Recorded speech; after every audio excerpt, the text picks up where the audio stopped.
যুবভারতী কাণ্ডে ক্রীড়ামন্ত্রীর পদ থেকে অরূপ বিশ্বাস পদত্যাগ করেন। তদন্ত শেষ না হওয়া পর্যন্ত অরূপ বিশ্বাসকে অব্যাহতি দেওয়া হলো। অরূপ বিশ্বাসের পদত্যাগের ইচ্ছেকে মর্যাদা জানিয়ে অব্যাহতি দিলেন মুখ্যমন্ত্রী মমতা বন্দ্যোপাধ্যায়। তদন্ত চলাকালীন মুখ্যমন্ত্রী নিজের হাতেই রাখবেন ক্রীড়া দপ্তর। বিতর্কের মুখে ক্রীড়ামন্ত্রীর পদ থেকে ইস্তফার ইচ্ছে প্রকাশ করেন অরূপ বিশ্বাস এবং আপনাদের জানিয়ে রাখি, তিনি যেটা যুবভারতী কাণ্ডে ক্রীড়ামন্ত্রীর পদ থেকে অরূপ বিশ্বাসের পদত্যাগের ইচ্ছেকে মর্যাদা জানিয়ে অব্যাহতি দিয়েছেন মুখ্যমন্ত্রী মমতা বন্দ্যোপাধ্যায় এবং তদন্ত চলাকালীন মুখ্যমন্ত্রী নিজের হাতেই রাখবেন ক্রীড়া দপ্তর।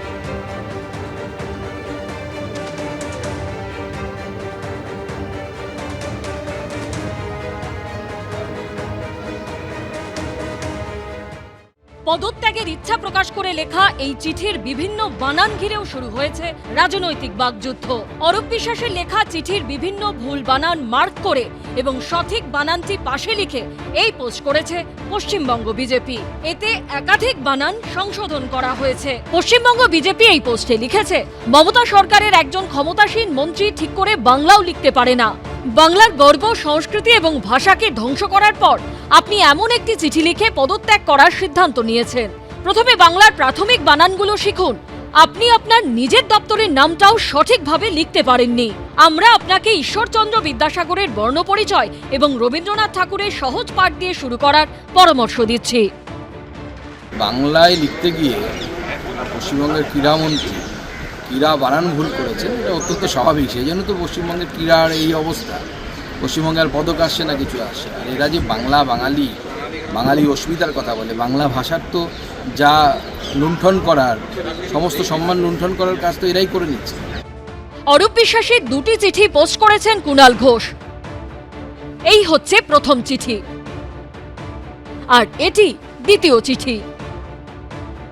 দ্বিতীয় চিঠিতে দেখা যাচ্ছে ক্রীড়ামন্ত্রী শব্দটির ঠিকঠাক বানানই লেখা রয়েছে, তবে ক্রিয়াঞ্চন, পরিপ্রেক্ষিতে এবং অব্যাহতি এই তিনটে বানানে ভুল রয়েই গেছে। কেন্দ্রীয় প্রতিমন্ত্রী সুকান্ত মজুমদার আজকে অরূপ বিশ্বাসের ইস্তফাপত্র দেখিয়ে টুইট করে বানান, নত্যবিধি, সত্যবিধি অনেক ডায়লগ তো দিলেন। ও সুকান্তবাবু, আপনার প্রধানমন্ত্রী আমারও প্রধানমন্ত্রী। তিনি বক্তৃতা দেওয়ার সময় টেলিপ্রম্পটার যদি অফ হয়ে যায়, খেই হারিয়ে ফেলেন, তখন মনে হয় না নত্যবিধি, সত্যবিধি, বানান, আচরণ জ্ঞান? আপনার সতীর্থ অনুরাগ ঠাকুর কদিন আগে বন্দে মাতরম বলতে গিয়ে বন্দে ভারত বলে বসেন পার্লামেন্টে অন রেকর্ড। তখন আপনার জ্ঞানের বাণী কোথায় থাকে? ইস্তফা বিতর্কের মধ্যেই এবার বানান ঘিরেও সম্মুখ সমরে বিজেপি তৃণমূল। বিজেন্দ্র সিংহ ও ব্রতদেব ভট্টাচার্যের রিপোর্ট, এবিপি আনন্দ। যুবভারতীতে মেসির অনুষ্ঠানে বিশৃঙ্খলার ঘটনায় এসআইটিকে তদন্তভার দেওয়ার পাশাপাশি ঘটনার দিন দায়িত্বে থাকা আধিকারিকদের বিরুদ্ধে বিভাগীয় পদক্ষেপের সুপারিশ করেছিল মুখ্যমন্ত্রীর গড়ে দেওয়া তদন্ত কমিটি। আর এবার সেই সুপারিশ মেনে বড় পদক্ষেপ করল রাজ্য সরকার। শোকজ করা হলো রাজ্য পুলিশের ডিজি রাজীব কুমার, বিধাননগরের পুলিশ কমিশনার মুকেশ কুমার এবং রাজ্যের যুব ও ক্রীড়া দপ্তরের প্রধান সচিব রাজেশ কুমার সিনহাকে। পাশাপাশি কর্তব্যে গাফিলতি এবং দায়িত্বে অবহেলার অভিযোগে সাসপেন্ড করা হয়েছে বিধাননগর পুলিশ কমিশনারেটের ডিসি অনিশ সরকারকে। তার বিরুদ্ধে শুরু হয়েছে বিভাগীয় তদন্ত। দায়িত্ব থেকে অব্যাহতি দেওয়া হয়েছে যুবভারতীর সিইও দেবকুমার নন্দনকে। আর এরপরেই ক্রীড়ামন্ত্রীর পদ থেকে ইস্তফা দিতে চেয়ে মুখ্যমন্ত্রীকে চিঠি দিয়েছেন অরূপ বিশ্বাস। এই হলো সেই চিঠি। অরূপ বিশ্বাস লিখেছেন, গত 13ই ডিসেম্বর 2025 কিংবদন্তি ফুটবলার মেসির কলকাতা সফরে বিবেকানন্দ যুবভারতী ক্রীড়াঙ্গনে যে পরিস্থিতি হয়েছিল তার পরিপ্রেক্ষিতে আপনি ইতিমধ্যেই তদন্ত কমিটি গঠন করেছেন। তাই নিরপেক্ষ তদন্তের স্বার্থে আমি ক্রীড়ামন্ত্রী হিসেবে আপনার কাছে অব্যাহতি চাইছি। আশা করি আপনি আমার এই অনুরোধ রাখবেন। সূত্রের খবর, তদন্ত শেষ না হওয়া পর্যন্ত অরূপ বিশ্বাসকে অব্যাহতি দিয়েছেন মমতা বন্দ্যোপাধ্যায়। অরূপ বিশ্বাসের পদত্যাগের ইচ্ছাকে মর্যাদা জানিয়ে অব্যাহতি দিয়েছেন তিনি। তদন্ত চলাকালীন মুখ্যমন্ত্রী নিজের হাতেই রাখবেন ক্রীড়া দপ্তর। বক্তব্য রাখতে রাখতে কেউ বলল ডিজিপি রাজীব কুমারকে শোকজ।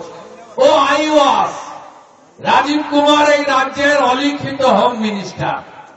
আইওয়াস বলল অরূপ বিশ্বাস তাকে পদত্যাগ করতে বলা হয়েছে। আরে পদত্যাগে কিছু হবে না মুখ্যমন্ত্রী, আমরা গ্রেফতার চাই অরূপ বিশ্বাস এবং সুজিত বসু। তদন্ত যাতে নিরপেক্ষ থাকে সেজন্য ক্রীড়ামন্ত্রী পদ থেকে ইস্তফা দিতেছে ক্রীড়ামন্ত্রী অরূপ বিশ্বাস। ক্রীড়া মন্ত্রী হিসাবে তিনি ইস্তফা দিতেছে মুখ্যমন্ত্রী মমতা বন্দ্যোপাধ্যায়কে তিনি চিঠি দিয়ে দিয়েছেন। আমাদের বক্তব্য, এটা মমতা বন্দ্যোপাধ্যায় মুখ্যমন্ত্রী বলে এবং তৃণমূল কংগ্রেসের সরকার বলেই এই রাজধর্ম পালন চলছে। শুক্রবার মেসির কলকাতা সফর ঘিরে বেনজির বিশৃঙ্খলা তৈরি হয়। অভিযোগ ওঠে হাজার হাজার টাকা দিয়ে টিকিট কিনেও মেসিকে এক ঝলকও দেখতে পাননি দর্শকরা। ফুটবল তারকাকে সারাক্ষণ ঘিরেছিলেন নেতা, মন্ত্রী, সেলিব্রিটিরা। এরপরই ক্ষিপ্ত দর্শকরা গ্যালারি থেকে বাকেট চেয়ার, জলের বোতল ছুটতে শুরু করেন। কেন এই অব্যবস্থা ও গাফিলতি হলো? কেন সুষ্ঠুভাবে অনুষ্ঠান পরিচালনা করা গেল না? 24 ঘন্টার মধ্যে জবাব চাওয়া হয়েছে রাজ্য পুলিশের ডিজি রাজীব কুমারের কাছে। অনুষ্ঠান পরিচালনায় বিধাননগর কমিশনারেটের ঠিক কী ভূমিকা ছিল? 24 ঘন্টার মধ্যে তা জানাতে হবে বিধাননগরের পুলিশ কমিশনার মুকেশ কুমারকে। জবাব চাওয়া হয়েছে রাজ্যের যুব ও ক্রীড়া দপ্তরের প্রিন্সিপাল সেক্রেটারির থেকেও। পাশাপাশি মুখ্যমন্ত্রীর গড়া তদন্ত কমিটির সুপারিশ মেনে যুবভারতীর ঘটনার তদন্ত করতে তৈরি করা হয়েছে এসআইটি। বিশেষ তদন্তকারী দলে রয়েছেন রাজ্যের 4 আইপিএস। তারা হলেন মুখ্যমন্ত্রীর নিরাপত্তার দায়িত্বে থাকা পীযূষ পান্ডে, এডিজি আইন শৃঙ্খলা জাভেদ শামীম, এডিজি দক্ষিণবঙ্গ সুপ্রতিম সরকার ও ব্যারাকপুরের পুলিশ কমিশনার মুরলীধর।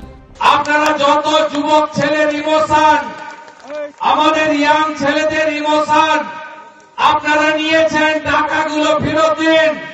টাকা আপনাকে ফেরত দিতে হবে। আপনি দর্শকদের পিটিয়েছেন আপনার পুলিশ, আবার জেলে পুরেছেন। আগে তাদের জামিন দিন, তারপরে আপনার সঙ্গে কথা হবে। যুব ভারতী ক্রীড়াঙ্গনে মেসিকে নিয়ে যে ঘটনা, তাতে রাজধর্ম পালন করেছেন মুখ্যমন্ত্রী মমতা বন্দ্যোপাধ্যায়। তদন্তের নির্দেশ দিয়েছেন একদিকে পুলিশের, অন্যদিকে অবসরপ্রাপ্ত বিচারপতি অসীম রায়, তাকে দিয়ে একটি কমিটি। এবার রাজ্য সরকার পরপর কড়া পদক্ষেপ নিয়েছে।